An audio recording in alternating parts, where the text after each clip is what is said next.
Buenos días. En primer lugar, querría empezar señalando una victoria, la victoria de la bandera de Palestina, que tras 2 años de masacres, de asesinatos, al final la lógica de la mayoría social se ha impuesto sobre los genocidas. El llegar a la paz, el llegar a ese acuerdo ha sido sobre sacrificios terribles. Durante estos 2 años han muerto, que se sepa oficialmente, han muerto 46.565 personas civiles, en su mayoría niños y mujeres. Pero aquellos que pensaban que podían exterminar un pueblo se han equivocado. Se han equivocado gravísimamente, porque al final los genocidas han tenido que detener su acción porque su Estado se les está desmoronando. En primer lugar, porque por primera vez en Israel estos 2 últimos años ha habido más gente que marchaba que la que entraba. Los jóvenes se negaban a seguir ese camino y a continuar en un país que no tiene futuro, un país que vive a asesinar a sus vecinos y a sus ciudadanos. No tiene futuro, y la juventud lo ha entendido. Por otra parte, la crisis económica en Israel, un país que ha generado un gran negocio para las compañías y empresas militares, pero que a la vez ha generado una gran deuda. Israel le cuesta más caro a Estados Unidos que muchos de los estados que componen su federación. Y ha llegado un momento que ese gasto militar era insoportable. Y además lo que provocaba era una solidaridad inmensa en todo el mundo, que no ha salido en los medios de comunicación. Pero el 80% de la población de los países, que el 80% de la población mundial, sus gobiernos estaban en contra de ese genocidio. Cada vez eran menos ese occidente global que seguía defendiendo esos asesinatos. Y dentro de estos países, en Europa, cada vez la contestación era mayor.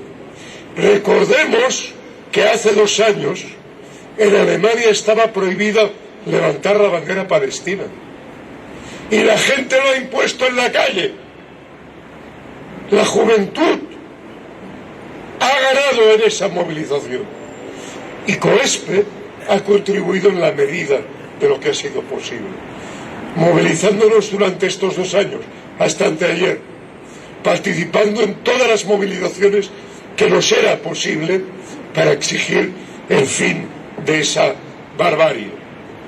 Ha sido esa movilización social y política, desde Naciones Unidas hasta las calles, las que han parado las manos asesinas, y que ha permitido que hoy el pueblo de Palestina, a pesar de los muertos, se sienta victorioso.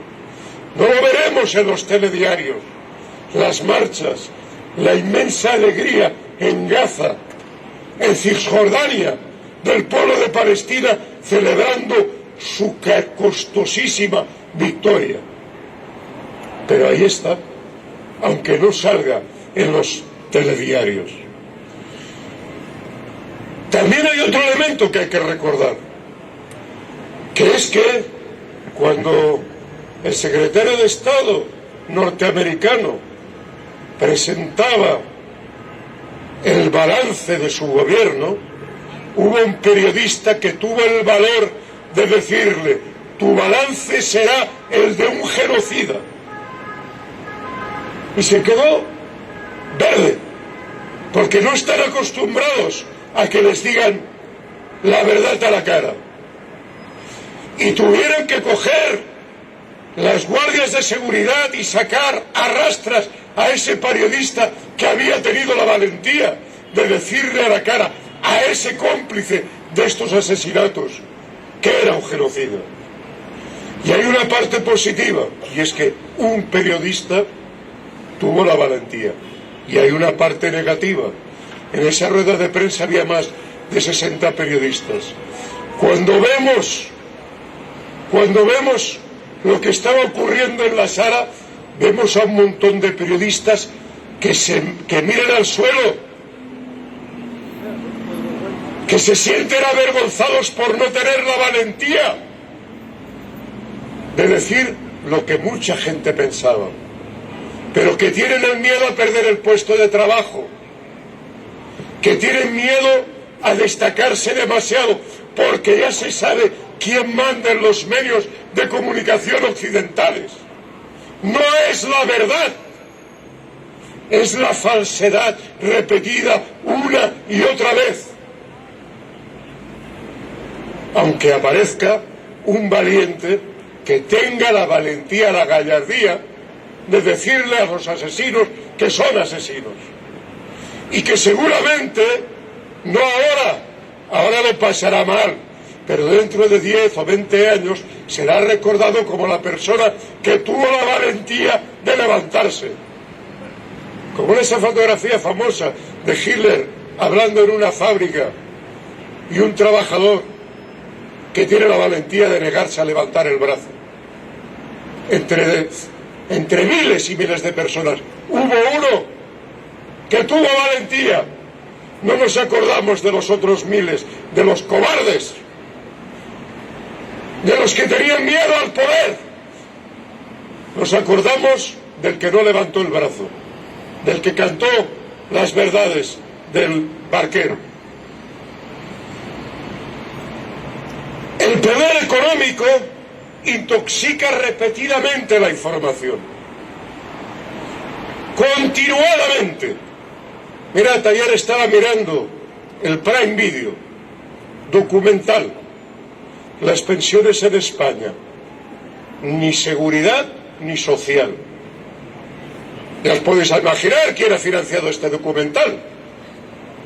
No pierden un minuto para estar degradando continuamente lo público y desorientando a la gente. Mirad lo que ocurre estos días en las redes sociales. Ahora resulta que los incendios en Los Ángeles no son culpa de que hayan privatizado el agua, no son culpa de que hayan recortado el gasto en los bomberos, es culpa de que las jefas de bomberos eran lesbianas. Este es el relato de la extrema derecha. Y atención, probablemente hay una parte de verdad en esto, porque mientras se recortaban los derechos sociales, se recortaban los presupuestos públicos, aparecieron los periódicos hablando de lo modernos que era esa nueva izquierda, que ya no perseguía a la gente que tenía otra sexualidad. Y eso está muy bien, pero cuando esto se utiliza para encubrir recortes sociales, es una manera de distraer a la gente y de generar lío para ver si confunden y desorientan. El problema es la privatización y la desigualdad. Lo diga quien lo diga. El problema es cuando no nos acordamos que ser de izquierdas es el reparto. Además es otras cosas, la paz, la igualdad entre géneros, entre razas, pero sobre todo es la igualdad económica entre las personas. Y aquellos que dicen que esto ya es demasiado viejo, que ahora hay otras cosas, que nos dediquemos a cuidar de los gatos, están enredando a la gente y nos están llevando a un conflicto y a una desorientación.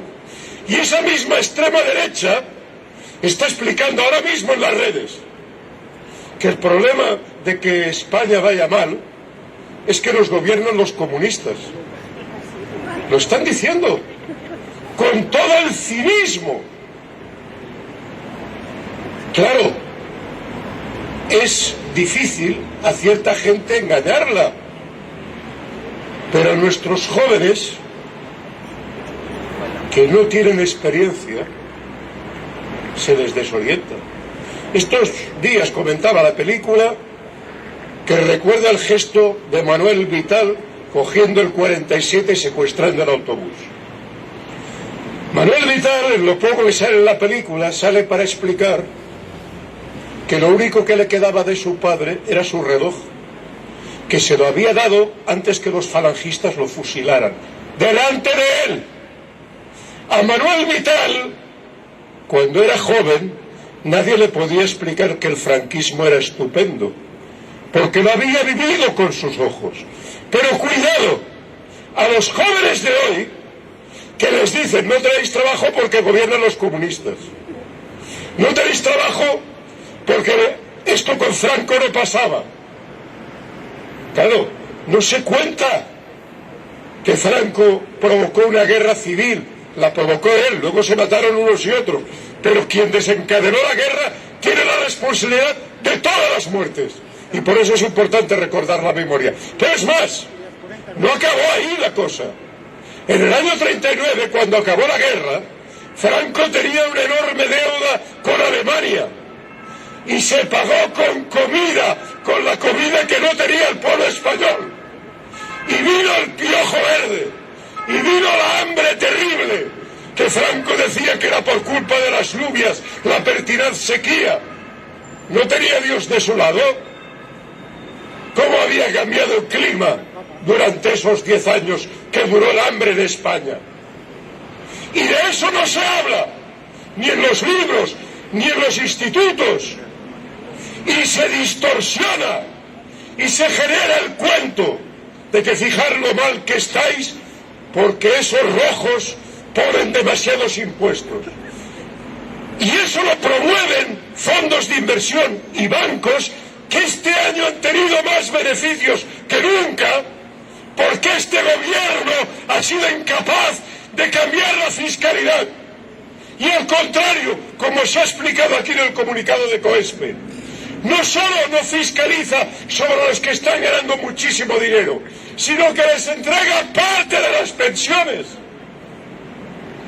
Y permite una reforma que está privatizando parte de las cotizaciones, obligando a los trabajadores de la construcción a cotizar en pensiones privadas. Eso sí, con el silencio cómplice de aquellos que callan, de los sindicatos, de los dirigentes sindicales, que firman acuerdos indignos, claramente perjudiciales para la gente, que provocan lo que está ocurriendo hoy, que la gente se jubila cada vez más tarde en España. ¿Por qué? Porque cada vez recortan más las pensiones, sobre todo los que vienen detrás, Y claro, para tener una pensión digna, continúa trabajando 1 o 2 o 3 años más, a ver si así alcanza un poquito más. Pero claro, mientras tanto, te están quitando 1 año más de tu vida. Esto que Manuel Vital tenía muy claro, se le llama plusvalía, tiempo de trabajo para el patrón, que no es solo las horas de más del día, son los años de más en tu vida como trabajador. Y alguien debe explicar lo que es la plusvalía a los jóvenes, antes que se crean estos cuentos, porque estos cuentos son enormemente peligrosos. No es la primera vez. En los años 20 y 30, gente absolutamente indigna, como el socialdemócrata alemán Eber, traicionaron a los trabajadores, asesinaron a Rosa Luxemburg, a Karl Miernik, echaron para atrás las reformas progresistas que el proceso revolucionario en Alemania había generado para los trabajadores, en vivienda pública, en salarios. Y esos que se llamaban socialistas y que recortaron esos avances, luego fueron utilizados por Hitler para decirle a las juventudes hitlerianas: fijaros lo que hacen los socialistas. atacar a los trabajadores en sus derechos. Ese fue el premio a su traición,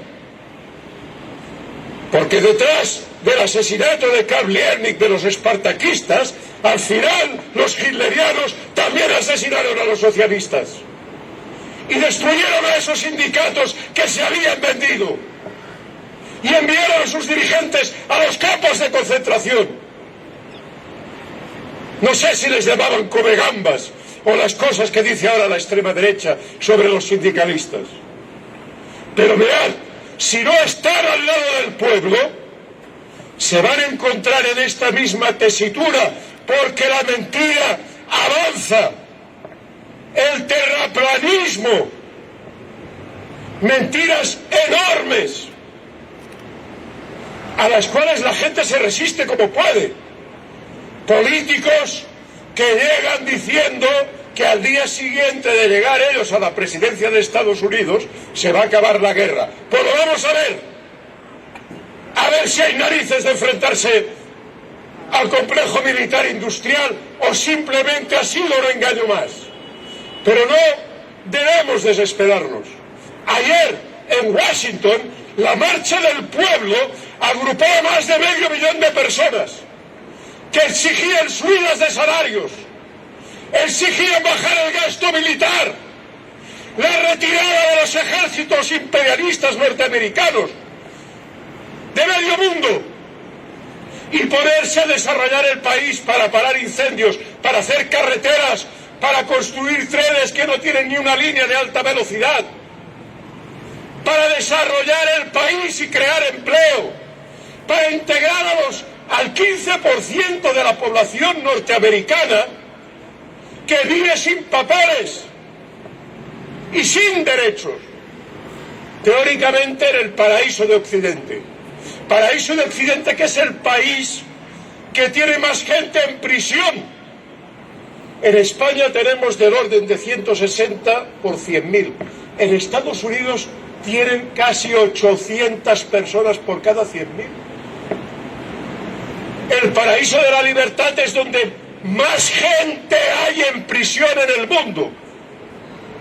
Por la desigualdad, por la miseria, porque intentan corromper a la juventud con drogas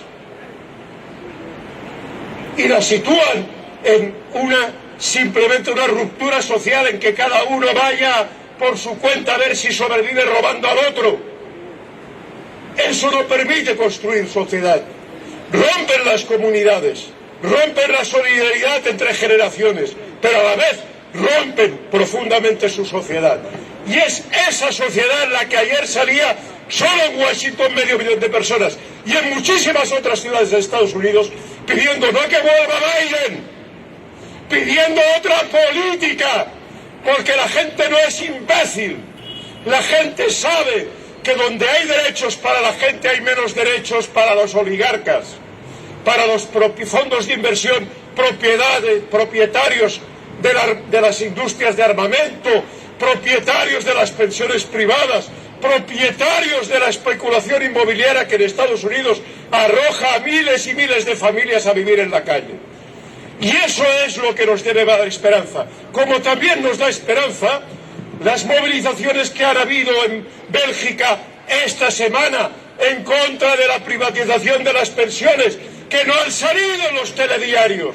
Pero en Bélgica ha habido una huelga general encabezada por los pensionistas, pero también por los trabajadores de ferrocarriles y de servicios públicos en defensa del sistema público de pensiones.